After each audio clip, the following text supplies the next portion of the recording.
This is the Lads Talking Footy podcast. As always, myself, Sam, joined with Jordan Tana. Episode 44, NRL is back, and we're going to get into some pre-season chat. We're going to go two parts in this one, so we're going to break down the 2024 gains and last year's losses for each team, split it into two, so we'll go half now, half next week, and end on a couple of doozy questions. Skeen, we're going to kick it off at the bottom. Dragons, 2024 gains, Corey Allen, Tom Eisenhuth, Raymond Faitala-Mariner from the Bulldogs, Kyle Flanagan from the Bulldogs, Hame Sele from the Rabbitohs, and Christian Tuipulotu just recently from Manly. Losses, Billy Burns, Moses Imbai to Super League, and Jaden Sullivan to the Tigers.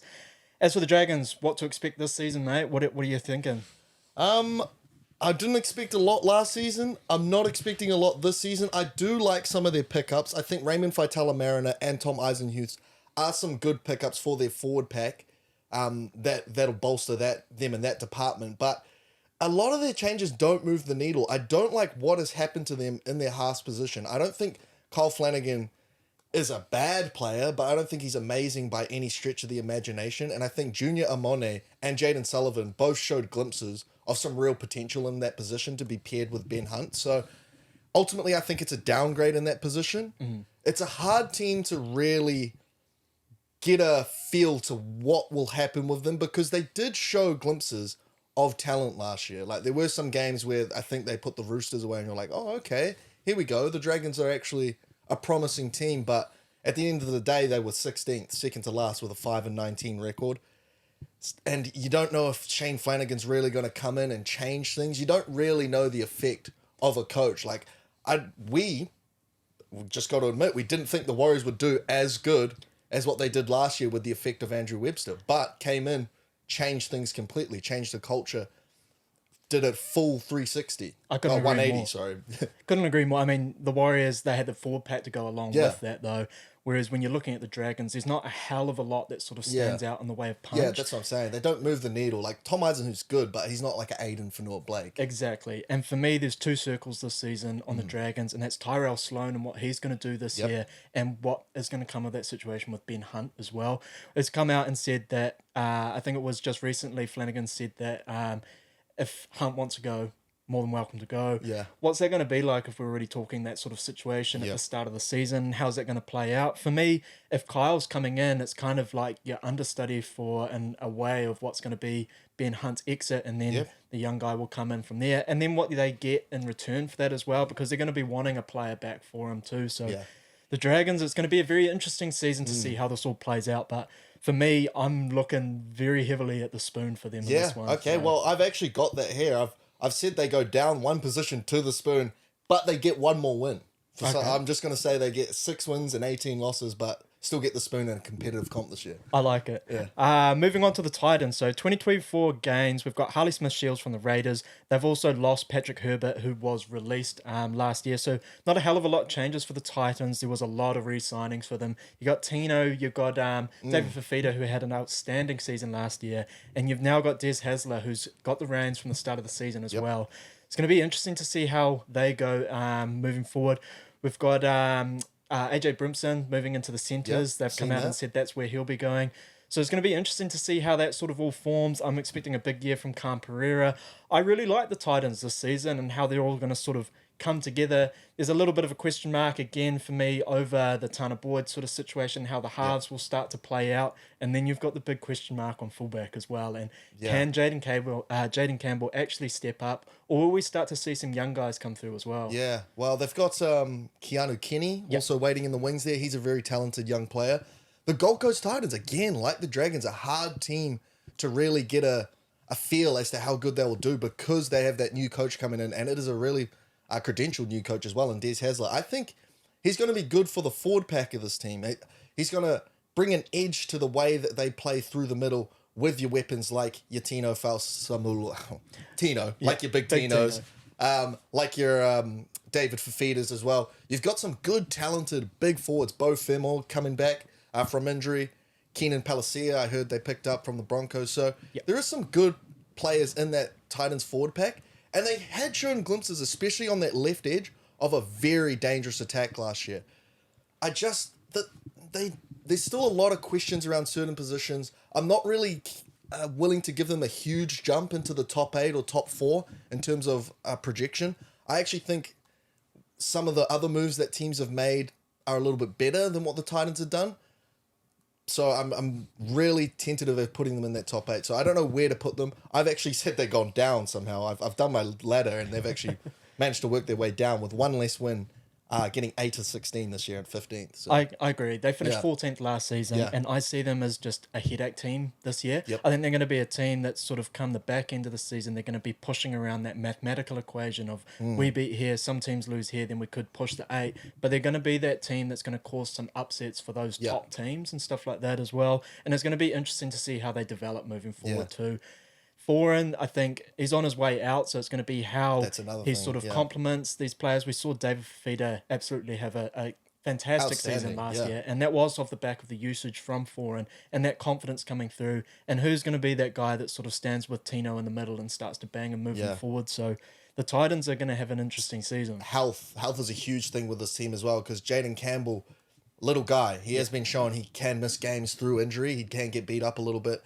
And then also Brimson's had his time out. Kieran Foran, like you said, he's probably turning 35 this year, I think. So, yeah, it's just a headache team, like you said, perfectly put. Yeah, it's going to be interesting. I mean, Brimso origin last year and then gets moved to centre for this young gun coming through. He's got a very bright future, and they're obviously ready for this is your time, this is your jersey, go for it. Manly Sea Eagles, 2024 games. Luke Brooks from the Tigers, Bailey Hodgson from the Knights, Jackson Polo from the Roosters, Tommy Talau from the Tigers, and Brandon Wakeman from the Tigers. Last year's losses, they lost Latu Finau to the Tigers, Morgan Harper to the Eels, Sean Kepi to the Rabbitohs, Christian Tui Pelotu to the Dragons, and KO Weeks to the Raiders. Looks like the Eagles opened up the Tigers playbook over the off-season and thought, we'll pull a couple of these players over. And boy, I hope they don't start to show some glimpses of what was of the Tigers last year. Look, I like Luke Brooks coming into the situation and playing with DCE in that Absolutely. in that 5'8" role. And come Origin time, that's going to be the real key one there for him, because you've got someone that's he is a Dally M7 and he can step in there and he can steer the ship for Manly while you've got Ches out doing the Origin thing. So for me, that's little ticks Assuming he there. doesn't make it himself. But obviously the big one, Tommy Turbo. How his health goes for them this season is going to obviously dictate on how Manly go. I think if he is healthy and we have a good fit Tommy Turbo at the back and not in the centres role, how they sort of play him will be interesting.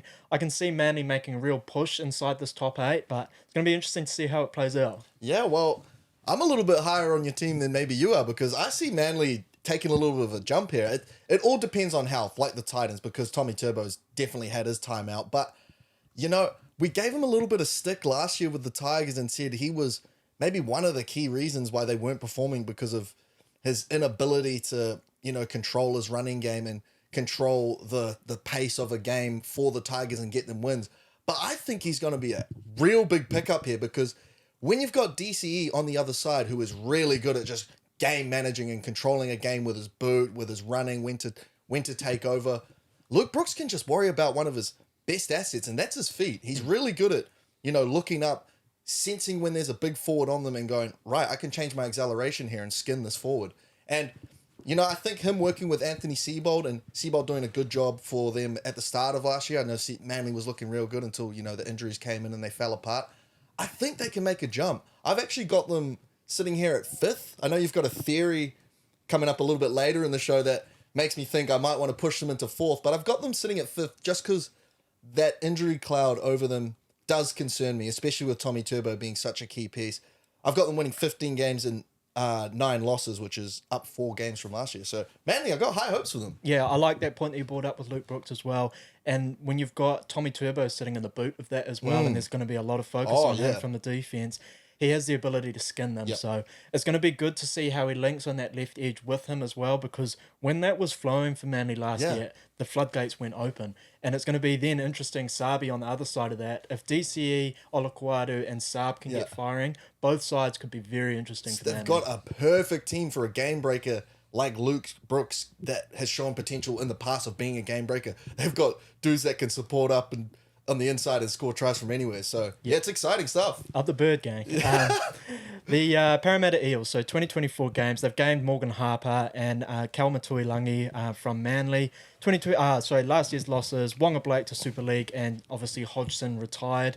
Interesting season up ahead for the Parramatta Eels. I'm actually quite worried for them this season. You've got Moses, bloody hell, he's Mitch Moses, sorry. Yeah. You've got Mitch Moses, Dylan Brown, and Junior Bolo as well in the middle, which is going to be, obviously, that's your spine. That's sort of what, and you've got Clint Gutho at the back too, so tick, tick, tick for them. But it's what comes around that is going to be interesting for them. Morgan Harbour obviously coming in to sort of replace, in a way, some depth from Wonga Blake. There was a lot of question marks over that centre position for them last year on how they're going to sort of start feeding, obviously, Sivo and whoever's going to end up on that right wing. The season this year for Parramatta Eels is going to be very interesting because I think that window shut for them last year and the year beforehand and sort of how that carries on from now. What are your thoughts? On paper, it's still a great team, but they haven't made much in the way of changes at all. They have brought in Morgan Harper to hopefully cover that centre position. That was a big question mark, like you said, but yeah, I love what you were saying in terms of their window might have shut because it's the same team that it's been since that grand final team, with maybe the exception of Reid Mahoney going out and some of the other losses that they couldn't keep within the salary cap restrictions. And I think it's just trending down for the Eels. I say that and I've actually got them going up from 10th to 9th. But basically what I'm saying is I don't think they'll make the 8 again. I think it's going to be time for the upper head office to have a look at the team and think, right, what can we do to, maximize the potential of this great spine that we have and send some, valuable pieces out in order to get some different pieces to come in and change the dynamic of this team. So, yeah, the Eels, not high on them. Weird team to grade again because they showed potential in their last game last year that they put a whooping on the Penrith Panthers, who went on to ultimately win the competition. So there's still sparks there of a really good team, but it's just not consistent enough. It hasn't been even since their finals run. So, yeah, I've got them at 9th. Big question mark for me is in that hooker role as well, and how Dylan Brown and Mitch Moses are going to play off that. It's going to be interesting. I know you've got obviously your ladder ready to go, so we'll reveal our positions next week once we've listed off all of the teams. Yeah. But yeah, keep flicking them through. I'm just letting you know what I sort of see the team doing. Yeah. Canberra Raiders 2024 games. We've got Zach Hosking from the Panthers and KO Weeks from Manly. Last year's losses: Jared Croker retired, Matt Frawley to Super League, Schneider to the Panthers, Harley Smith Shield to the Tigers, and obviously Jack Whiten to the Rabbitohs. What do you see for the Raiders this year, man? It looks like a young team, a young up-and-coming team with a lot of potential. Like, you've got Ethan Strange in the centres, you've got Xavier Savage coming back at fullback. He was showing some great potential before his injuries. But, yeah, the thing is, it does look like a young rebuilding team. It does look like a post-Jack Whiten era team like you would see in the NBA where someone's moving on from their star. So I don't expect much from the Raiders this year. I think they'll still be competitive because you got a hard ass of a head coach in Ricky Stewart that does not like losing. So even if, I know there's not a draft situation, but even if the head office is like, oh, okay, let's just see how this goes and we'll try run our young talent, and if we win, we win. If we don't, we don't.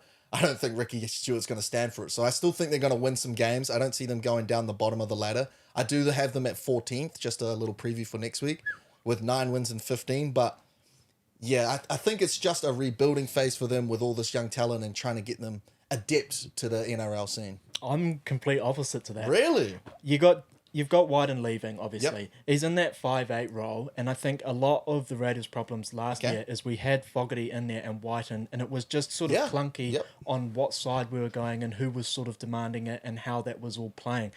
Wyden leaves now. I think this is obviously Fogarty's team. He's a good game manager and he's a very good kicker. You've got Tarpany and you've got Hudson Young out there, and you've got Xavier Savage, who hopefully will take that number 1 role, and we've all seen what he can do on attack. I just think there's too much fight in the Raiders to roll over late in games to some of these teams, and I think they're going to be one of those teams that sort of surprises a few other teams and contenders this season. So I hear what you're saying in terms of the youth and what's coming around, but Tarpany, for me, they're going to have that go forward. He's going to have a fantastic year. And I like that this is now Fogarty's team as well. And there's no confusion around it on sort of how we're going and who gets what side on what play. So the Raiders will be very interesting this year. Sharkies, 2024 gains, Billy Burns from the Dragons, and they've lost Wade Graham due to retirement, Matt Moylan to the Super League, and Connor Tracy to the Bulldogs. the Sharkies. A lot of controversy around them. It's going to be an interesting season to see how they it all plays out for them this year. For me, it's not their season this year. We've got AFB coming in the 2025 season, and that Yeah. for me is the forward that bolsters this pack. But it's going to be how those combinations go. I think that losing Connor Tracy is a very, very big loss for them. I'm very high on the young fullback who they've got at the moment, Will Kennedy, Will but Kennedy. it's injuries rattled them a little bit. And Yep. when Connor Tracy came in, he played absolutely outstanding for them. Great So utility as well. You can chuck him at centre. You can plug him anywhere. exactly. And obviously Moylan leaving to Super League, it's going to be interesting to see how that 5'8" role plays out for them. What do you see for the Sharkies? Yeah, so the Sharkies, they really struggled last year against top quality teams. I think it was until the later rounds before they actually beat a top 8 team. And I was kind of getting the feeling that these top teams had figured out the style of the Sharks and had worked out how to beat them. When they're on, and they're an amazing team and they can attack from anywhere. And Nico Hines posts outstanding numbers and has blinders. But those better teams, which were suffocating them with territory and defense, were rolling them over pretty easily. So I've kind of got the feeling that the rest of the league is going to start figuring them out a little bit. Yeah.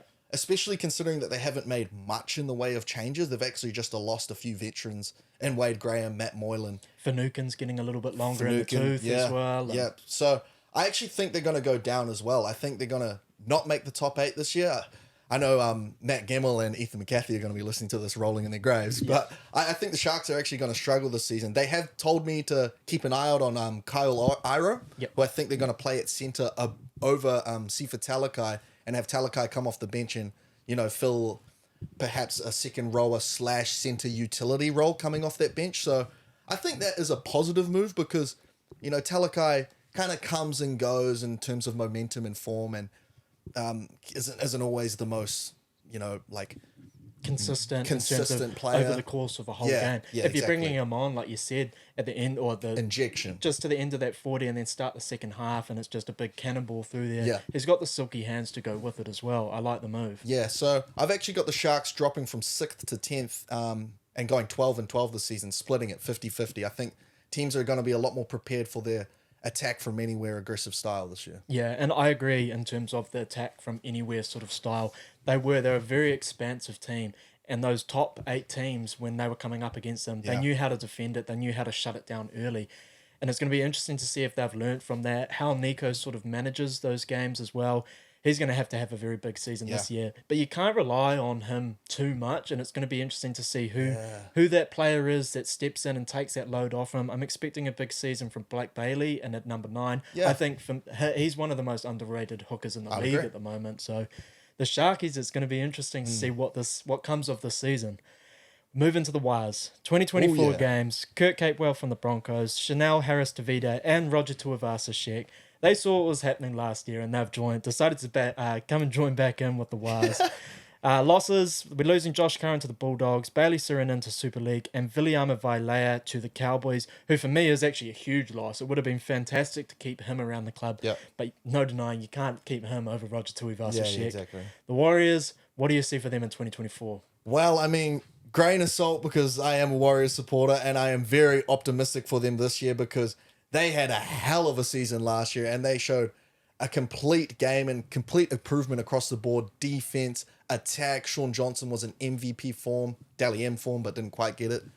Rigged, some might say. But the Warriors were fantastic. Andrew Webster did such a good job with this team. I think they're going to continue that momentum because they've got the support of the country as well at this point, and they're going to have some more home games and keep rallying behind this machine that is the New Zealand Warriors at the moment. Aiden Whanua-Blake, he's still here for the 1 year. It is really, it's going to be interesting to see how committed to the cause he is, but I think he will. I think he'll want to leave on good terms.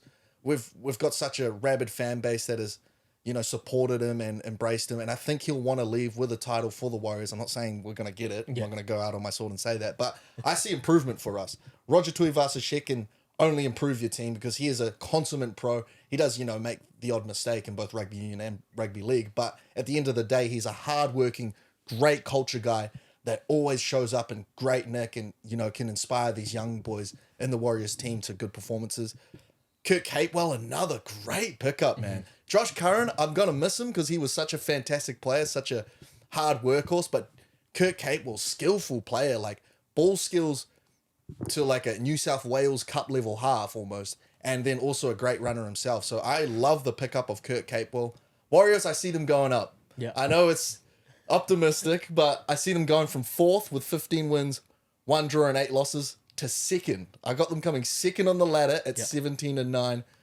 Up the wires, baby. I like that. Honestly, I won't be too shy of taking that second when it comes to predictions because I'm the same with you. You've got Capewell coming into this Warriors forward pack, which is already bolstered with experience on the international stage, origin stage, and you just add someone like that. You're picking him up from a Broncos outfit and putting him back in here. So you're deleting the competition and you're adding to ours.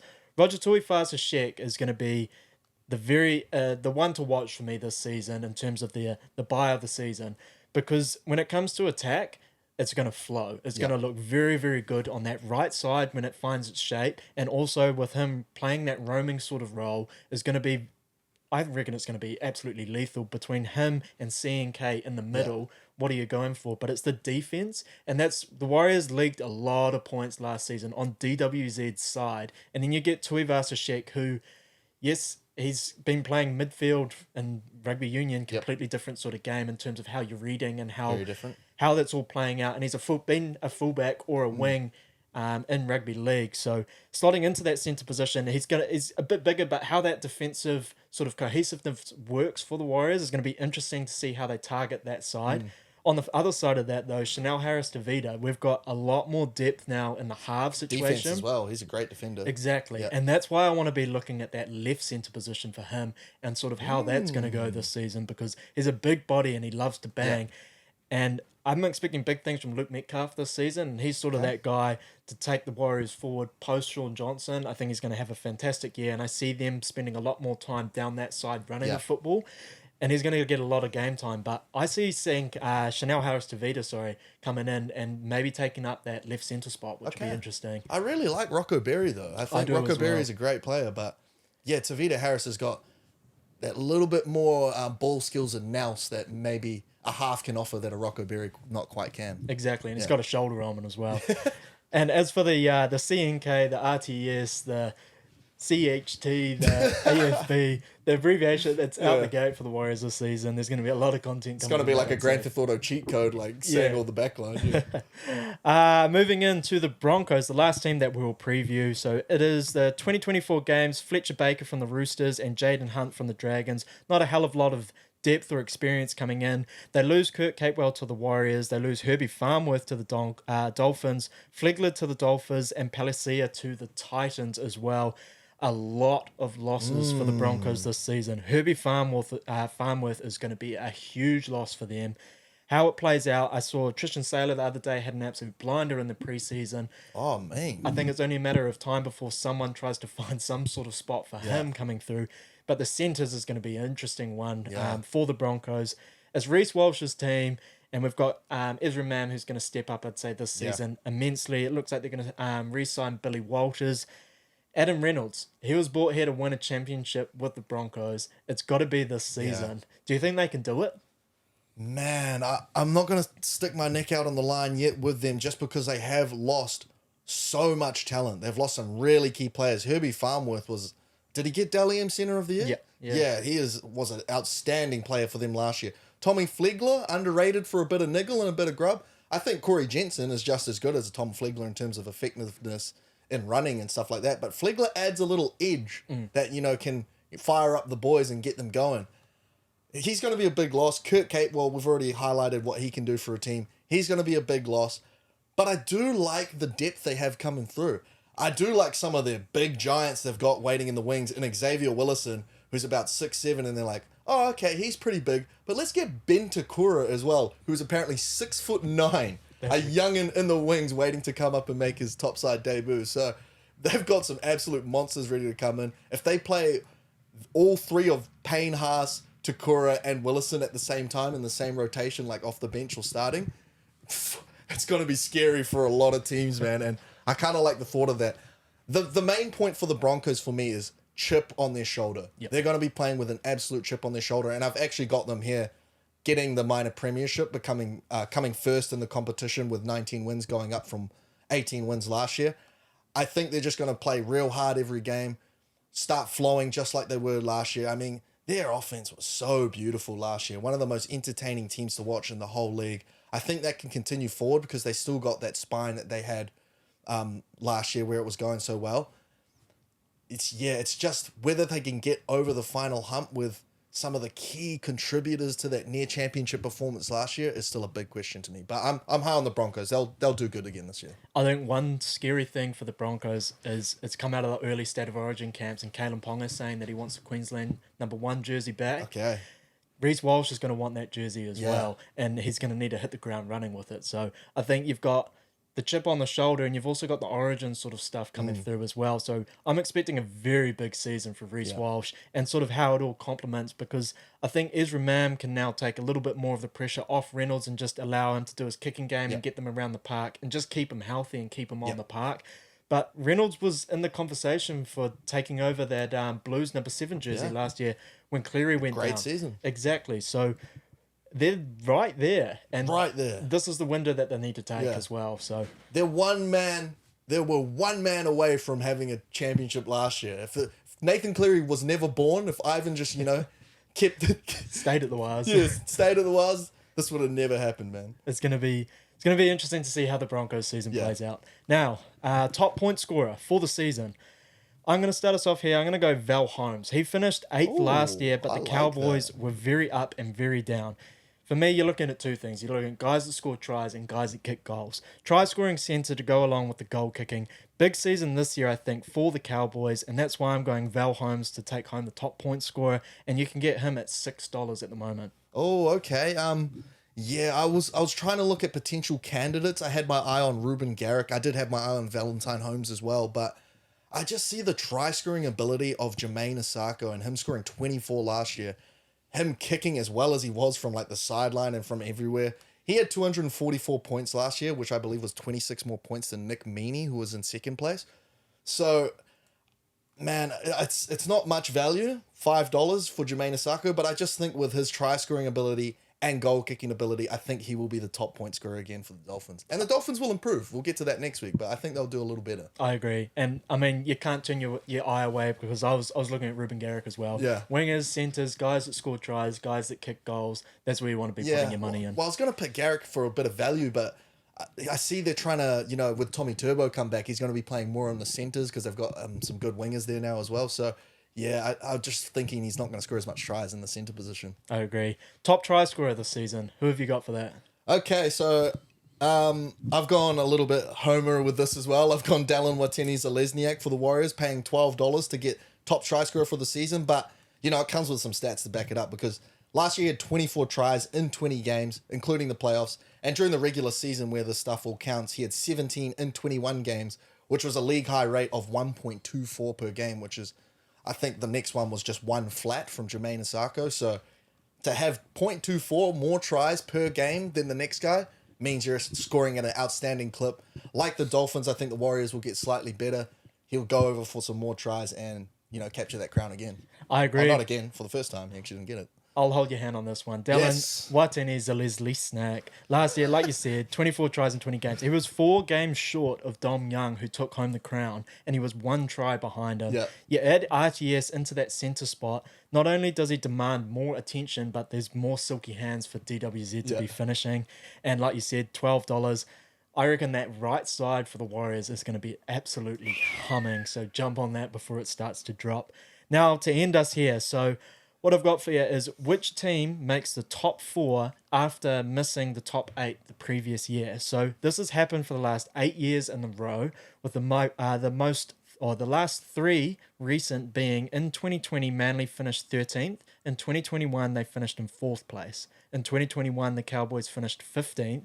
In 2022, they finished in 3rd place. And the Warriors, 2022, finished in 15th. And last year, they finished in 4th place. Now, That's such a good jump. yeah, if you're doing or following along with a few numbers on that one, 15th position. Now, the Bulldogs finished in 15th last season. Are they the team to potentially move into the top 4 this season after all of the recruits that they've done? I mean, Are we going to go 15th into the top 4 3 years running? no, I'm not going to do that with the Canterbury Bulldogs. I think they will get a little better. I think they'll show, you know, how at the start of the season they had some good wins. Like, I think they beat the Storm by like quite a bit in Melbourne. Yeah. And they showed some glimpses of what they could be before injuries absolutely ravaged their team. I think we're going to see a good Bulldogs team, and I think, you know, we're going to see them do a lot better than what they did last year, which I think they were 15th, right? Yep. Second from the bottom. So I think they are going to improve, but to say they're going into the top 4, no, that's not my team to. That's not my team to keep that run going. That run going, yeah. Who is your team? Well, if it is a team outside of the top 8, I've mentioned them before, and I alluded to what you might bring up here.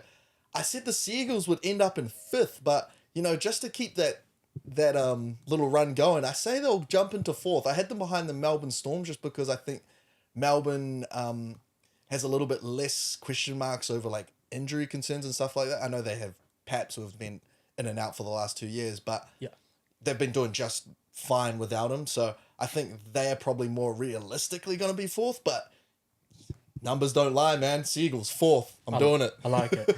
Now, for me, the teams that I'll be looking at is the Rabbitohs with the addition of Whiten and, like you said, Manly as well. Yeah.